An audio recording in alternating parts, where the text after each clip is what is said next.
Bonjour à toutes les personnes curieuses et passionnées de coaching. Je suis Stéphane Coulier, membre du Forum francophone de la recherche en coaching. Aujourd'hui, Charlie Doyon nous présente son mémoire de maîtrise dirigé par Nathalie Cadieux, professeure à l'école de gestion de l'Université de Sherbrooke.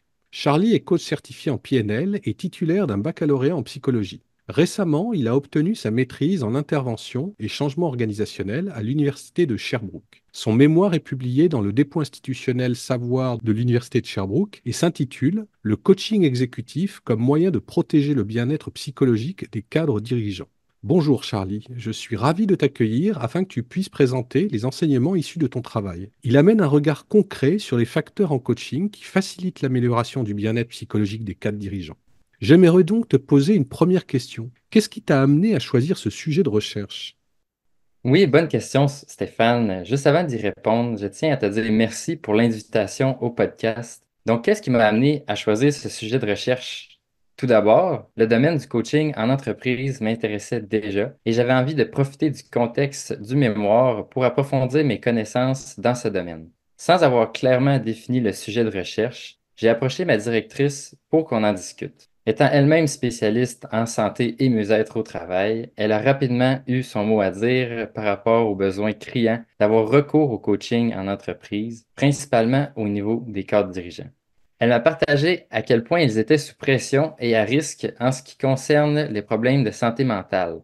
Ils souffrent de ces sujets en effet d'environ 30% de plus que la population moyenne, selon une étude de Freeman en 2015. Par la suite, j'ai eu une discussion avec une coach exécutive qui me confiait que presque tous ses clients lui disaient la même chose.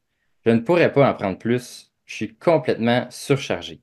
L'importance de la santé psychologique des cadres dirigeants semblait donc être une évidence. D'une part pour le confort personnel des exécutifs, mais également du fait que l'impact social de leur rôle. Dans ce contexte, la question de savoir comment le coaching pouvait contribuer au bien-être psychologique des cadres dirigeants me semblait à propos.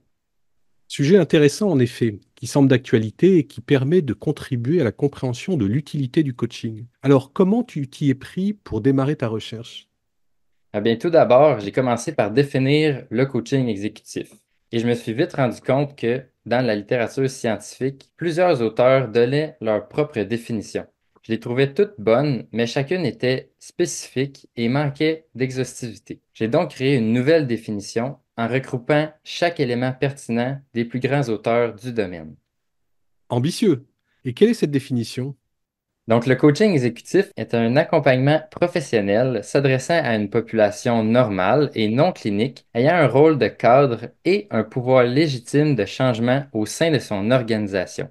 Le coaching exécutif se concentre sur l'aspect systémique qu'implique ce rôle de cadre et sert à faciliter le changement vers l'atteinte d'objectifs identifiés mutuellement entre le coach et le coaché afin d'améliorer la performance professionnelle de ce dernier, sa satisfaction personnelle et d'améliorer l'efficacité de son organisation sous un accord de coaching formellement défini. Parfait, c'est donc la définition sur laquelle tu t'appuies dans ta recherche et pour mener tes réflexions. Tout à fait.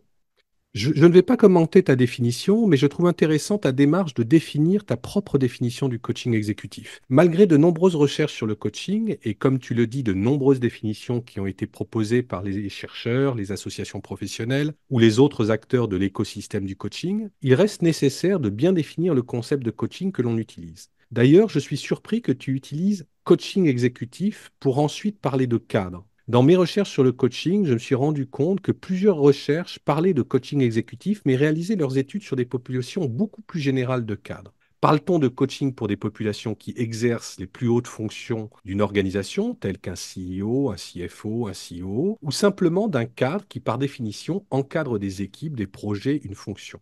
J'ai la conviction que la définition que nous donnons au coaching n'est pas neutre et qu'elle porte en elle une conception de l'activité de coach qui nous est propre, les hypothèses que nous formulons et d'où nous parlons.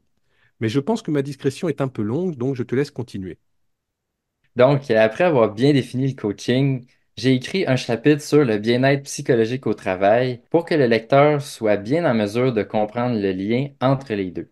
Donc, selon Dagenet Desmarais, 2010, il se définit comme une expérience subjective positive où l'on tend à exprimer le meilleur de soi et qui se construit à travers soi, à travers ses relations sociales au travail et dans les interactions avec son organisation.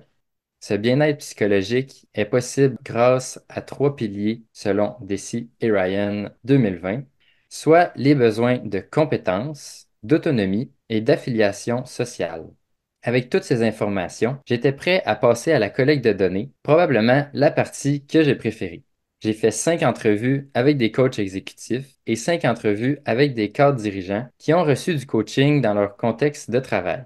C'était vraiment inspirant de voir les coachs parler de leur passion et d'entendre les cadres dirigeants expliquer à quel point le coaching les avait aidés et même changé leur vie. Intéressant. Et dis-moi, qu'est-ce qui est ressorti de ces entrevues? Ou plutôt, en quoi le coaching exécutif contribue-t-il au bien-être des cadres dirigeants? Pour commencer, un coach m'a dit, par définition, le coaching est orienté vers le développement des ressources du bien-être. Le fait que le coaching exécutif optimise le bien-être a été explicitement exprimé à plusieurs reprises lors de mes rencontres. Par exemple, on m'a parlé d'équilibre et du besoin de faire de meilleurs choix. Voici 2 extraits des cadres dirigeants à ce sujet. 1. Le coaching m'a permis d'aspirer à un meilleur bien-être. Ça m'a permis d'être bien avant d'être bon. 2. Je dirais, moi aujourd'hui, que 85% de mon bien-être, c'est grâce au coaching. L'idée qui est la plus ressortie dans mes entretiens est que le coaching redonne le pouvoir sur sa vie. Ce pouvoir est surtout obtenu par le fait que le coaching augmente la conscience de soi et de son potentiel, la connaissance de soi, les stratégies de gestion de soi et de sa vie. Le coaching semble également être un moyen de faire émerger et de cultiver sa motivation intrinsèque. À ce sujet, un cadre dirigeant m'a confié: le coaching m'a permis de devenir ma propre source de bonheur et d'énergie et que mes besoins soient comblés par moi-même. En quelque sorte, utiliser le coaching pour retrouver son agentivité, son libre arbitre et sa capacité à agir. Se détacher de son ego et retrouver un alignement personnel afin de construire un futur en cohérence avec ses forces et ses aspirations. Oui, c'est ça. Quoi d'autre? Le coaching contribuerait aussi positivement à la confiance en soi, et ce, à plusieurs niveaux. Un cadre dirigeant m'a expliqué que le coaching lui avait permis d'être plus à l'aise pour exprimer sa vision et ses ambitions et vivre le style d'aventure qu'il désirait vivre avec son équipe. Il a souligné également l'impact positif que cela avait eu autant pour lui que pour ses employés et son entreprise. Au niveau de la connaissance de soi, un cadre dirigeant m'a dit que le coaching lui a appris que les gens les plus heureux sont ceux qui se connaissent le mieux.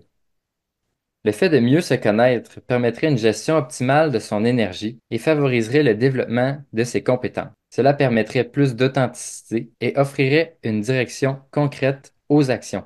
Un cadre dirigeant a ajouté que la connaissance de soi permet un transfert de connaissances exceptionnel puisqu'applicable à toutes les sphères de sa vie, que ce soit au travail, à la maison, etc.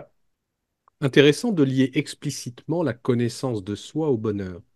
Puisqu'aujourd'hui la connaissance de soi est à la base de toute démarche de développement personnel, on peut avoir tendance à oublier pourquoi cette connaissance de soi est importante. Se connaître pour être capable de trouver une meilleure cohérence personnelle dans ses actes, ses décisions et ses émotions. Notons néanmoins que cette connaissance n'est qu'un prérequis au bonheur, bien entendu, elle est nécessaire mais loin d'être suffisante. Et que nous apprend d'autre ton étude?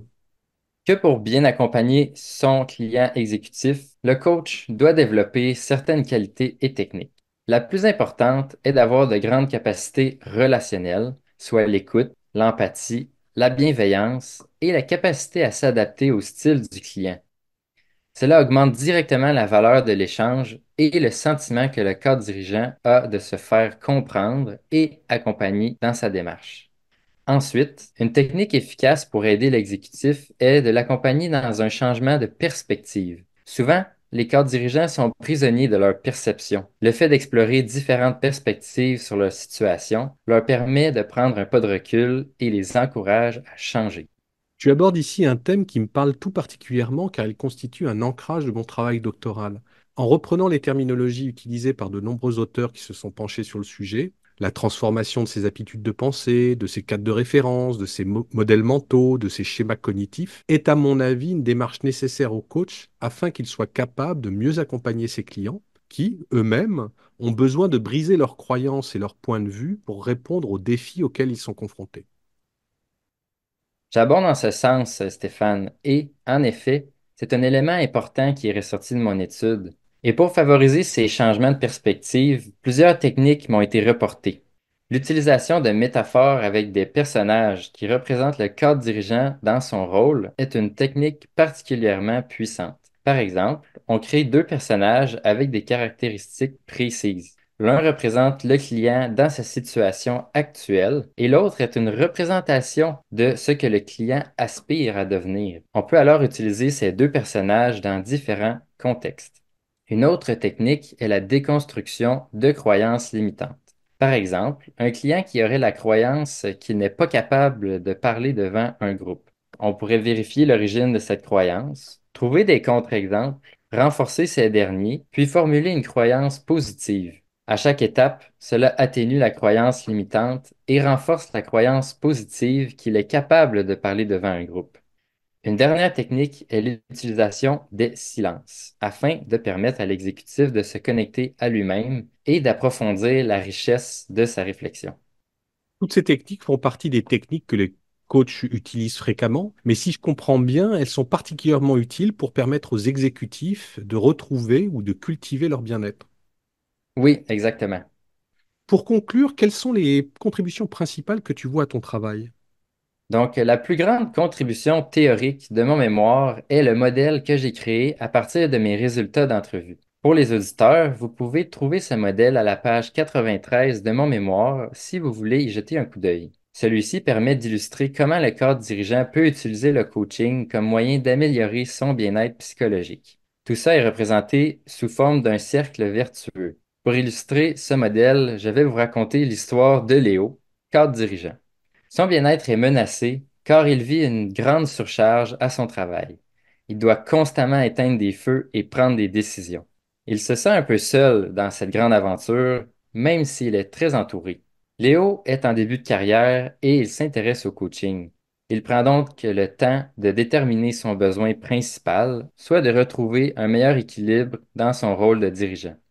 Il assure ensuite de trouver un bon coach. Il en essaie deux et choisit celui qui semble le mieux convenir à son besoin. Il est en santé et ne souffre pas de détresse psychologique. Il se sent prêt à s'engager. Il a de l'énergie disponible pour s'impliquer envers lui-même et de supporter le défi que représente l'éveil de sa conscience. Après une ou deux séances, Léo réalise à quel point il a confiance en son coach et sent un bon fit dans la relation. Cela l'aide à s'exprimer et à le faire évoluer. Le coach de Léo lui pose de bonnes questions qui l'amènent à prendre du recul et voir ses défis sous une autre perspective, ce qui facilite son évolution. Son coach s'assure aussi de rendre Léo autonome à travers ses apprentissages en coaching. Ainsi, Léo acquiert une meilleure conscience de lui-même et un leadership beaucoup plus efficace et sain. Finalement, il sent qu'il a retrouvé le pouvoir sur sa propre vie et se connaît mieux et a plus confiance en lui. Le processus de coaching en entier lui a maintenant donné une multitude d'outils et de ressources pour mieux affronter les défis que l'avenir lui réserve. Merci pour cette illustration de ce processus vertueux que peut amener un coaching. On a l'impression un petit peu d'être dans un conte de fées. C'est clair et ça fait rêver. C'est en quelque sorte une histoire d'un coaching abouti et réussi. Mais évidemment, la réalité est souvent plus tortueuse et moins claire. Euh, Comment vois-tu également les applications plus pratiques à ce modèle? L'utilité pratique de mon modèle est de résumer de façon claire comment le coaching peut contribuer au bien-être. Par exemple, cela pourrait être utile si un cadre dirigeant s'intéresse au coaching et cherche à mieux comprendre le processus avant de se lancer. Ça pourrait aussi être utile pour un cadre dirigeant qui voudrait offrir du coaching à un de ses gestionnaires et qui utiliserait ce modèle pour expliquer concrètement son motif et ses attentes. En effet, c'est une bonne façon de rendre le coaching plus compréhensible et plus accessible. Avant de nous quitter, as-tu d'autres éléments que tu souhaites nous partager?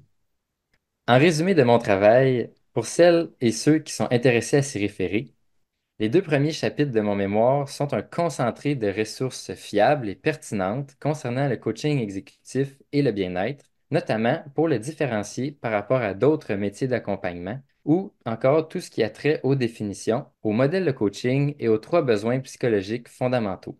Quant aux résultats de mon étude empirique, je pense qu'ils serviront principalement à deux niveaux différents. Premièrement, aux coachs actifs qui souhaitent s'actualiser et aux écoles de coaching qui veulent optimiser leur programme en ciblant des éléments clés à développer chez les futurs coachs. Deuxièmement, aux cadres dirigeants qui se cherchent un coach afin de mieux cibler leurs besoins et de mieux comprendre ce qu'il peut attendre d'une démarche de coaching. Bref, dans quoi ils s'embarquent. Effectivement, tout cela me semble très utile, autant pour les coachs, écoles de coaching et cadres dirigeants. Je suis curieux de voir où cette recherche va te mener. Peut-être voudras-tu pousser ce travail un peu plus loin, peut-être dans une thèse dans le futur. Il y a sûrement de la matière pour des recherches futures sur ce sujet. Merci en tout cas pour ce partage et pour ta contribution à notre série de podcasts. Je suis ravi de t'avoir accueilli et de t'avoir donné l'opportunité de pouvoir présenter ton travail. Merci beaucoup Stéphane pour cette invitation et ce fut un plaisir de partager mon projet à la communauté francophone du coaching. Nous espérons que cet épisode vous aura plu. Vous trouverez le lien vers le mémoire de Charlie dans la description de la vidéo. Au nom de toute l'équipe du Forum de la recherche en coaching, à bientôt pour continuer à repousser les frontières de la recherche en coaching et à créer des liens entre recherche en coaching et les aspects pratiques sur le métier de coach.